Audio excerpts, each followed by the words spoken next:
નમસ્કાર મિત્રો, જય ધન્વંતરી. હું છું ડોક્ટર લલિત કુમાર પાણખણીયા. આજના સમયમાં આપણે બધા લોકો જાણીએ છીએ કે આયુર્વેદનો ખૂબ બધો પ્રચાર થઈ રહ્યો છે. આયુર્વેદથી એની જે અલગ અલગ પ્રચાર શૈલી, જે એની ચિકિત્સા પદ્ધતિ, એના જે થેરાપી છે, એની ઔષધિઓ છે, ક્યાંક ને ક્યાંક એના વિશે આપ સૌ લોકો કોઈને કોઈ પ્રકારની માહિતી મેળવતા હશો. તો આયુર્વેદની આ જે વાતો જે છે એમાં ઘણી વખત આપણી વચ્ચે ક્યાંક ને ક્યાંક ભ્રામક પ્રચાર પણ થતો જોવા મળતો હોય છે, અને એનાથી આપણે વધુ પડતા આકર્ષાઈએ નહીં અને એનાથી આપણે બહુ ભ્રમિત ન થાય. એટલા માટે આજનો એક આ વિડીયો બનાવી મેં આપ સૌને માહિતી આપવાનું વિચારેલું છે. તો હું આજે તમને એ વાત કરીશ કે અમારી પાસે ઘણી વખત અલગ અલગ પ્રકારના જે દર્દીઓ આવે છે, ઘણા દર્દી એવા હોય છે કે જે ખૂબ બધી જગ્યાએથી રોગની પોતાની સારવાર કરાવીને આવેલા હોય છે. આપણે સૌ જાણીએ છીએ કે જ્યારે આપણે કોઈ રોગની શરૂઆત થાય તો આપણે એ રોગની સારવાર માટે સૌથી પ્રથમ આપણી જે નજીકના જે નાના સેન્ટરમાં જે આપણા નજીકના જે કોઈ ડૉક્ટર હોય અથવા આપણા ફેમિલી ડૉક્ટર હોય, એ કોઈ બી પદ્ધતિના જે સારવાર આપતા હોય એને આપણે એની પાસેથી સારવાર આપણે મેળવીએ છીએ. મોટે ભાગે એ સારવારથી આપણને રોગ છે એ ક્યોર પણ થઈ જાય છે. પણ ઘણી વખત એવું પણ બને કે આપણી જે રોગમાંથી જલ્દી મુક્તિ મેળવવાની જે લાલસા હોય છે, એના સરળ ઉપાયો હોય છે. ઘણી વખત ઓછા ખર્ચે આપણને રોગમાંથી આપણને મુક્તિ મેળવવાના જે અંદરથી લાલસા હોય છે. તો આ બધા કારણોથી આપણે આ બધા રોગોની જે એવા સરળ ઉપાયો જે આપણે ઘણી વખત આપણે મેળવવા માટે આકર્ષિત થતા હોઈએ, તો ત્યારે આપણે આ જે રોગો છે એને જટિલ બનાવી દઈએ છીએ, અને આ રોગોની સારવાર ઘણી વખત નાના જે સેન્ટરના જે ડૉક્ટર હોય છે એમની પાસે શક્ય નથી હોતી. ત્યારે આપણે આગળના જે મોટા સિટી સેન્ટર હોય છે એની જે મલ્ટી સ્પેશિયાલિટી અથવા તો જે કોઈ નામાંકિત ડૉક્ટર હોય છે કે જે MD અથવા MS કે એનાથી પણ આગળના જે નિષ્ણાત ડિગ્રી ધરાવતા ડૉક્ટર હોય છે એમની પાસે આપણે સારવાર માટે જતા હોઈએ છીએ. અને એ પોતાના પાસે જે કોઈ ઉપલબ્ધ સારવાર હોય છે એ સારવાર અજમાવે અને એમાંથી મોટે ભાગે આપણે એ રોગમાંથી આપણે બહાર આવી જતા હોઈએ છીએ. પણ હા, ઘણી વખત એવું હોય છે કે આ રોગોની સારવાર કદાચ એમાંથી પણ શક્ય નથી થતી, અને ત્યારે આયુર્વેદ જેવી જે પ્રાચીન ચિકિત્સા પદ્ધતિ છે એના જે કોઈ વૈદ્યરાજ હોય એમનો આપણે સારવાર માટે સંપર્ક આપણે કરતા હોઈએ છીએ. તો આપણે સૌ જાણીએ છીએ કે જ્યારે અમારી પાસે આયુર્વેદની સારવાર માટે રોગી આવતા હોય છે ત્યારે એ લગભગ આવી રીતે 3 કે 4 પ્રકારના અલગ અલગ સ્ટેપમાંથી એ પોતે સારવાર લઈને આવતા હોય છે. આ બધી સારવારથી ક્યારેક એમના જો રોગ સારવાર પ્રોપર ન થઈ હોય તો એ વધી જતા હોય છે.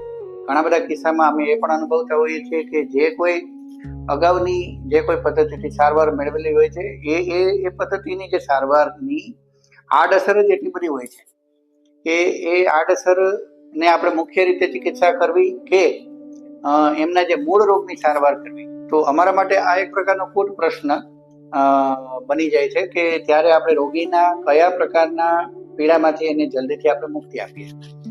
બીજું કે આ જે દર્દી આવતા હોય છે એ પોતાના સારવાર માટે જે અગાઉ ખૂબ બધો સમય એમણે વ્યતીત કરેલો હોય છે, પોતે નાણાકીય રીતે પણ એ ખૂબ બધો વ્યય કરેલો હોય છે. ઘણી વખત એ પોતાની ધીરજ પણ ગુમાવી દીધેલા હોય છે, શરીરમાંથી શક્તિ પણ ગુમાવી દીધેલા હોય છે. તો આ બધી જ્યારે નિસહાય પરિસ્થિતિમાં એ લોકો આયુર્વેદની સારવાર માટે અમારા વૈદ્યરાજો પાસે આવતા હોય છે, અને ત્યારે એમનો જે આ જે આશા સાથે એ લોકો આવતા હોય ત્યારે આ ભ્રામક પ્રચાર જે છે એનાથી એ લોકો આકર્ષાતા હોય છે.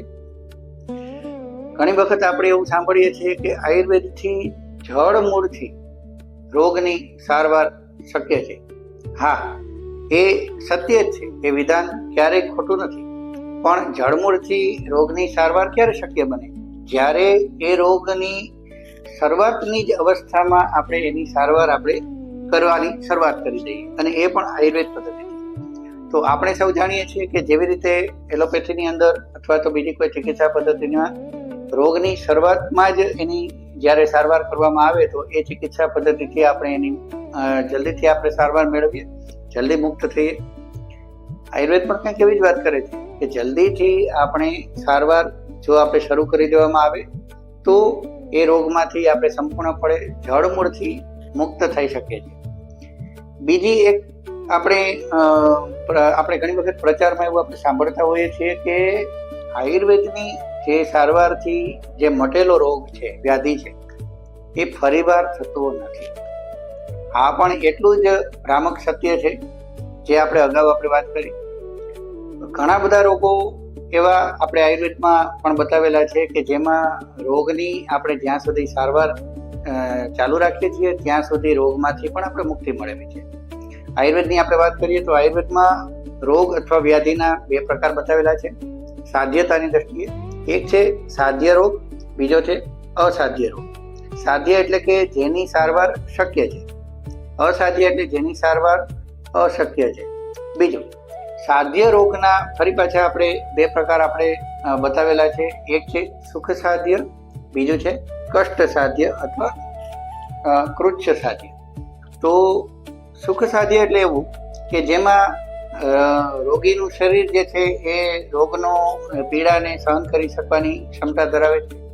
એની નાણાકીય ક્ષમતા પણ ઓછી થઈ નથી, ધીરજ પણ ઓછી થઈ નથી, એટલે કે જેને આપણે સત્વ કહીએ છીએ. તો આ દરેક પ્રકારના જે પરિબળો જે છે એ અનુકૂળ છે. કેટલાક પહેલામાં એવું પણ બતાવેલું છે કે ભાઈ અનુકૂળ ઋતુ છે, અનુકૂળ આપણી પાસે ઔષધિઓ છે.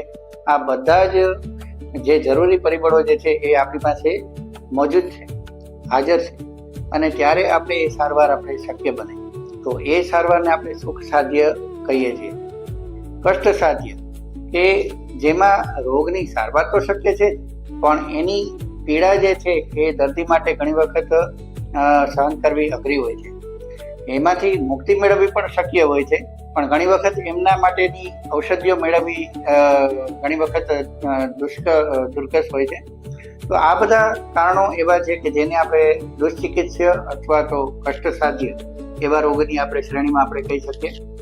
અસાધ્ય વ્યાધિની આપણે વાત કરીએ તો એની અંદર પણ બે પ્રકાર આપવામાં આવેલા છે, યાપ્ય વ્યાધિ અને અસાધ્ય વ્યાધિ.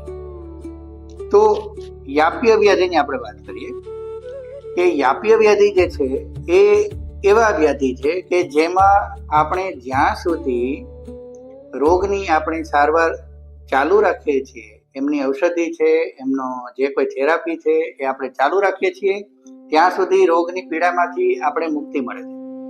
ફરીવાર આપણે જ્યારે આપણે સારવારને બંધ કરી દઈએ ત્યારે રોગ ફરી પાછા એના લક્ષણો સાથે હાજર થઈ જાય. તો એને આપણે યાપ્ય વ્યાધિ કહીએ છીએ. બીજું એક આપણે વાત કરી કે અસાધ્ય અથવા એના માટે બીજો શબ્દ બતાવેલો છે પ્રત્યાખ્યેય. તો પ્રત્યાખ્યેય એટલે કે જેની સારવાર કોઈ પણ રીતે શક્ય નથી. આપણે જે અગાઉની જે સારવાર મેળવેલી હોય છે, જે કોઈ પણ આપણે પથ્યાની ભૂલો કરેલી હોય છે, એ ભૂલોના કારણે અથવા ઔષધિઓની ભૂલોના કારણે આપણે આ વ્યાધિને ઘણી વખત આપણે જે સુખ સાધ્ય વ્યાધિ હોય એમાંથી પ્રત્યાખ્યેય એટલે કે જેની સારવાર ક્યારેય શક્ય ન બને એવી શ્રેણીમાં આપણે મૂકી દેતા હોઈએ છીએ. અને આ શ્રેણીમાં જ્યારે પહોંચેલા વ્યાધિ સાથે અમારી પાસે રોગી આવે છે ત્યારે એમની અપેક્ષા એવી હોય છે કે અમે ઓછા સમયમાં, ઓછા ખર્ચામાં, ઓછી પીડા સાથે વ્યાધિમાંથી આપણે મુક્ત થઈએ. તો મિત્રો, આ ક્યારેય શક્ય નથી. મારો આપ સૌને એક નમ્ર વિનંતી છે, ઘણી વખત આ પ્રકારની ઠગારી આશાઓ સાથે આપણે આવું જે કોઈ સાહિત્ય લોકો આપણને આપતા હોય છે, ખોટા આપણને વિચારો આપતા હોય છે, ખોટી આશાઓ આપતા હોય છે, આવા જે કોઈ ભ્રામક પ્રચાર છે એનાથી આપણે દૂર રહીએ. આપણા શરીરની જે ક્ષમતાઓ છે, આપણે જે અગાઉની કરેલી ભૂલો છે, અને એ બધી જ મર્યાદાઓને આપણે એક સત્ય માનીને એમને ધ્યાને લઈને આપણે આપણા રોગની સારવાર કરાવીએ. ભલે તે આયુર્વેદ પદ્ધતિ જ છે, પણ એની પણ કેટલીક મર્યાદાઓ છે જે શાસ્ત્રએ ખુદ પોતે વાત કરેલી છે. તો આજે આપણે આટલી જ વાત કરીએ. ખૂબ ખૂબ આભાર. જય ધન્વંતરી.